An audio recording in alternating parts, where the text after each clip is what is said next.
Hi, I'm Phil Anderson and welcome to my channel. I've been a property investor now for over 30 years and I've watched investors continue to make the same common investment mistakes. There's so many dirty tricks in the real estate industry and it's all caught up in a whole heap of sales hype. I want to cut through that sales hype and help investors avoid the common mistakes. I hope you enjoy the following content, but please remember to like and subscribe.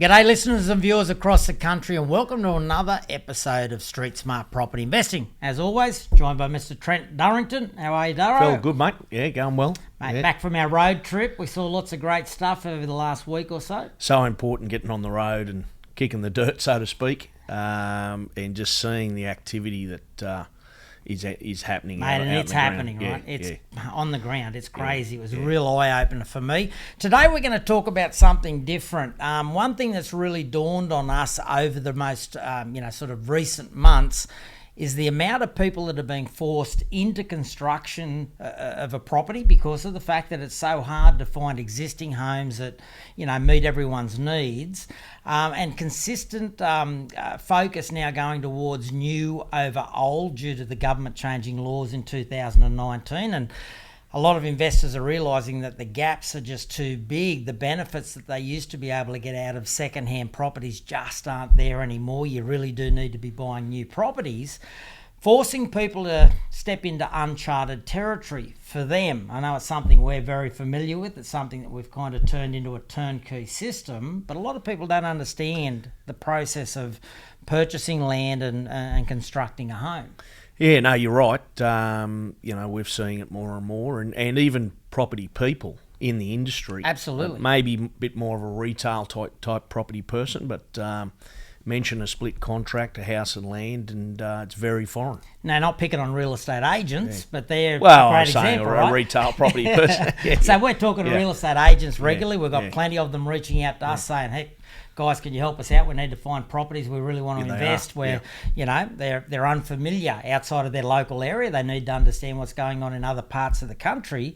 But it really does, like you said, it really does become, very evident that they don't understand a two-part contract, a house and land contract. So today we thought it'd be really of value, and I think we can save people a lot of pain, a lot of heartache, a whole, a spiraling, downfall of problems, costs, etc., by walking someone through how a two-part contract works. Yeah, well, look, we try to turnkey it, and as do our building associates, affiliates that we deal with, and it should be seamless, should be painless, and quite enjoyable. Yeah, absolutely. And that's because we structure the contracts and the type of properties to, for ease of construction, ease of the whole transaction. So for a listener that's out there, then they're kind of thinking, well, I'm going to purchase a property. They don't realise the difference between purchasing a property or purchasing via a house and land contract at the highest possible level. And I know you're the master of this stuff, and I'm going to hand over a lot of this content to you and help them, listeners, understand each of the steps in the construction process. But at the highest possible level, it is two contracts they're entering. They're entering a contract to purchase the land and a contract to construct the property. Yes. We always suggest they enter them at the same time. Yep. Can you give the listeners an idea why we do that? Well, a lot of that comes around the funding. The banks, although they will allow you to fund or buy a block of land and fund it, typically, if it's for investment purposes, then you can't, if you're not building a house on it, you can't use the income to service that. So it changes the whole dynamics of you obtaining finance on that. But typically, land on its own is not a very good investment at all. Right? No, that's right. I mean? That's right. Certainly, if you're trying to finance land. Sure. We also us as a group, we work with certain builders and developers that effectively turnkey these house and land packages. So it may as well just be as if you're buying a one contract completed home, really. Sure. Yeah. So for the people we work with, the experience is really they understand their ability, what their price point may be. Let's call it a $600,000 property. We know that inside of that $600,000 investment property, we can test the numbers up front. We can understand what their yield is going to be, what their holding experience is going to be. But to get to that $600,000 property, it may be a land contract at $250,000 and a construction contract at $350,000. And when put together, that's a $600,000 investment property. And mate, over the years, we've taken huge steps towards systemising it so that those costs can be controlled, the build process can be controlled. But a lot of people, obviously don't do that. Yeah, well, look, we make the build contract subject to the land contract, and you satisfying your requirements to settle the land. Settle meaning when the land's ready for you to buy it, that the title gets put into your name. So again, there's lots of little tangibles that protect you as an investor, just to make sure that you're not caught not being able to settle, or a builder chasing you for deposits or lost revenue because you haven't been able to settle on the land. So there's moving parts to it. Everyone needs to be protected. And what I'm seeing at the moment is, if you can get hold of a block of land, which isn't easy, typically land registration may be months into the future. Let's say 4 or 5 months. Very rare that we're finding land that's registered or close to registration. Yeah. So most people would enter a land contract, have a build contract attached to that. The land contract would be subject to finance. They may not be able to go through the process of seeking finance until, say, 60 days, 90 days before that land is due to register. So they may have a number of months before they can go into that formal process of testing their finance or gaining their finance. Worth noting there that the typical finance approval will only last them 90 days. Yeah. So it's to save the investor, the purchaser, having to reapply for another finance application multiple times before the land registration comes along. Which kind of works good for everyone, because a valuer is going to want to walk the land. They're going to want to know that it's all, it's pegged out, it's all basically finished, it's ready to go. Yeah. So he can, accurately appraise the value of the land, look at the construction drawings, understand what the value of that construction would be, put together, a valuation on a finished product that we would expect is going to match up with the house and land package that we've been able to secure. That's right.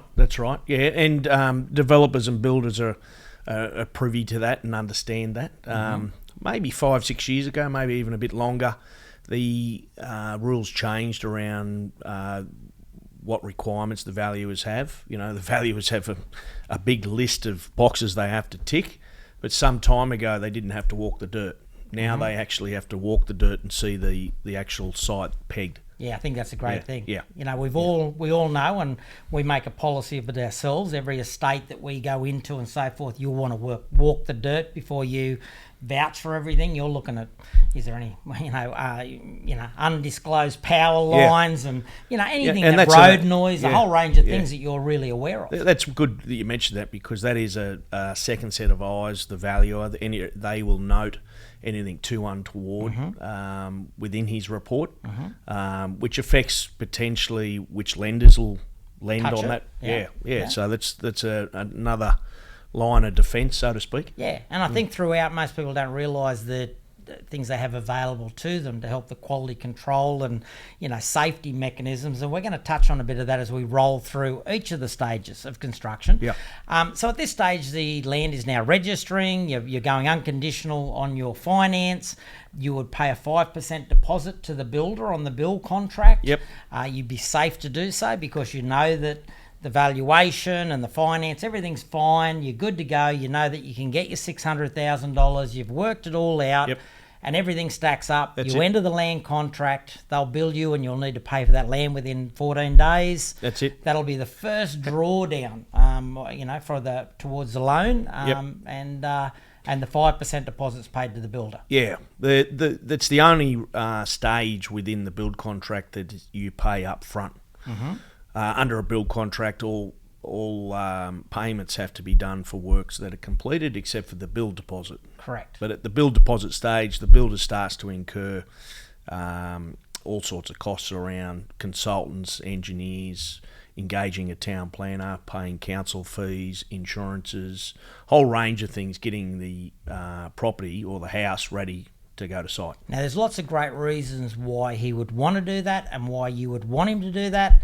The 5% deposit, I guess that's a really good warning for people that are potentially entering a contract with someone who's dodgy, looking for you to pay 50% of a construction cost or something, stupid. The industry protects people from that, and it should be monitored, but be aware. The 5% deposit will allow the builder to be ready to start construction as quickly as possible. As soon as you settle on the land and own that land, you've got a much greater chance that within days or weeks they're ready to come in and go to the first stage of constructing. Yeah, worth noting too, just to being honest here, with the council's so busy with the level of construction, that time is extended now. Just the way a private certifier will typically certify the construction. But it's within the council's departments to give up what you call a plumbing approval, which is your sewer and stormwater and drinking water, and that can take 30 days, 45 days before you get that approval. Sure. Yeah. Well, there's certainly in the industry at the moment, there are a lot of moving components, cost of construction and materials and so forth, which I think is another reason why you want to be in a building contract at the same time you enter a land contract, or you could end up taking possession of your block of land and the costs blow out because you haven't controlled that, haven't locked in a build contract. Good point. There are plenty of mechanisms there that protect you if you do this as one exercise, and it's the things that we take for granted. We're kind of making I know your checklist, your spreadsheets have got hundreds of items, and we're trying to narrow it down to about a dozen for the purposes of helping people understand this. But I guess that next step towards you've settled on your land, you've got the builder's already getting ready to come to site. And like you said, they can only bill you in advance for one payment. That 5% deposit. Every other drawdown on your loan, every other invoice they provide a drawdown on your loan, and there's about, I think, 5 more to follow that. Basically, that needs to be on work that is completed. They'll need to provide a photo, evidence. Well, the good ones do. We would expect. That's right. You would expect clear evidence that that stage of construction is finished. And the first stage is, I call it the slab going down. You call it base. Base stage, and it's really just terminology that's found in most of the building association contracts, the HIA and master builder contracts, and the state governing contracts. So the next stage is base stage. A bit of work goes into that prior to that. Obviously, you've got all your approvals. The builder would send you a notification, as would the private certifier, saying they've been engaged by you. Your house has been approved, and the builder would then notify you that start of construction is about to happen. Mate, look, part of my motivation for touching on this with the listeners today was because on our road trip, we had my young fella, Bailey, who's part of the team these days, getting around, and you and I were trying to help him understand the stages of construction. And, at the moment, I'm working with so many investors that really don't understand the stages, to have no idea about this contracts, the 2-part contracts and so forth. So it felt like really good to bring it back to the basics of, what are those stages and how does it work? And that compelled me to not just get some video footage we could share, but also walk people through the construction phases. So now the base is down, right? And then the next stage of construction is? Well, you got the front. Well, let me just talk about the base. It's not just a slab going down, as you'd say. You've got all your underground plumbing. You've got your piers. The Sparky comes in as well. So the site's been cleared, plumber, Sparky, piers, and then the concreter comes in and pours a slab. You don't get a second chance to go, oh no, we've decided we want to move the toilet or bring some wiring up somewhere else, right? So no, she's pretty much the foundation is down and the base is in place. That's it. Then we're on to the frame stage. So frame stage, prefabricated frames and trusses. They're built off-site. That's changed a lot over the years. I remember the days when the builders would turn up and cut all their lengths and make it all up and so forth. I built a couple of houses. I'm showing my age. That's how I learnt. A couple of old blokes taught me. I built a house that I still have now out of stick, what you call stick frame. Yeah, that's cool. So it's all prefabricated, gets delivered. Guys can mark out those frames, get the chalk lines all ready, and then comes together basically like a jigsaw puzzle. And it comes together relatively quickly. Oh, within days. I've seen a week, and you go, wow, bang, it's up, right? Yeah, no, that's right. Depending on how big the crew is and how efficient they are, it can be days to no more than a week. And now that's frame stage. Yeah. Photos will be taken, invoice will be issued, and that drawdown will come from the bank. Yeah, typically we should have mentioned it at slab stage. There's the engineer does an inspection pre-pour just to make sure everything is as per his specification before the concrete gets poured. At the frame stage, the certifier comes along and certifies the frame. Now, depending on what state or how far you move up the coast, what sort of wind rating, tie downs, all those sorts of things, and just generally have the carpenters build it to the specification. Yeah. Okay, so you've got that next stage of construction. Yep. Let's keep moving. So keep moving on. So frames on. Then the very next day, the roofing plumber would come up and put the fascia and gutter on. Yep. That's only a day. Roofers would come straight in after that, and on goes the roof. Yeah. Windows would go in. Windows are back going in. Yeah. And then typically house, depending if it's a lightweight or brick, the brickies are there starting to brick up the outside. Yep. And soon you probably within frame stage to what we call enclosed stage, other people call it lock-up, about a month. And it's a big stage. It's an expensive stage for the builders, right? Yep. There's a lot of things going on, lots of materials, lots of work to be done to be able to get, even if it's only temporary doors on, but to lock up. Yeah, and in fairness, that's why the builders at points will be like, they want their payments within 7 days. They will go to 2 weeks, but after that they start to get a little bit worried because they're well and truly into that next stage. Sure. And you're talking hundreds of thousands of dollars. Yeah, so trades, materials, everyone wants to get paid. They're carrying a lot of things. That's why from our listeners or clients listening, it's important that you sign off on the invoices, get them to the brokers or your lender, and just make sure they're paid as soon as possible. Yeah, now it's an easy process for the investor. It's a signature and a flick of an email. Yeah. And the banks are very well geared up to make sure that's all happening very promptly. They are. So it's sort of a very simple, transparent stepping stone process, but you've got to respect the fact that the builders are carrying a lot of money. So keep that process moving along.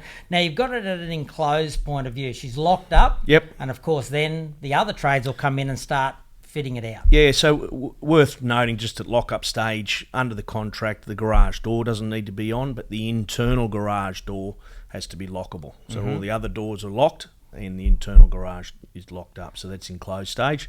We get to fixing stage, which means all internal linings or your plasterboard, your wet area tiling and cabinetry. Is what you call. So your roughing in phase would be before that goes on? Sorry, I missed the rough in, didn't I? No, that's good, because your electrical, plumbing, it all get roughed into the frames? Yeah, that's basically happening when the roof's gone on and the brickies are bricking up the outside. Okay.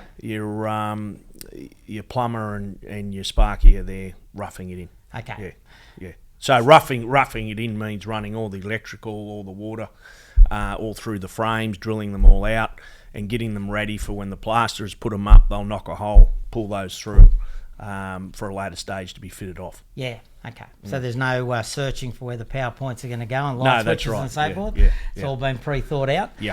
Okay, so we're at a fit-out stage. That's tilers, I guess kitchen goes in. All of those layers would happen at that next stage of construction. That's right, yep. And then you just got one more. Then it's the race home, all the finishing trades coming in. Obviously, painters get a good whack at it. Might be there for 1 or 2 weeks. They'll initially spray 2 or 3 coats and then finish obviously painting architraves and I've missed the carpenters coming back at that fit-off stage, doing your architraves and skirting, fitting internal doors, all those finishing little touches. Yeah. Okay. So now you're kind of at a practical completion stage, and that's the final payment to the builder. But he's far from being off the hook, right? He's basically got a practically completed property.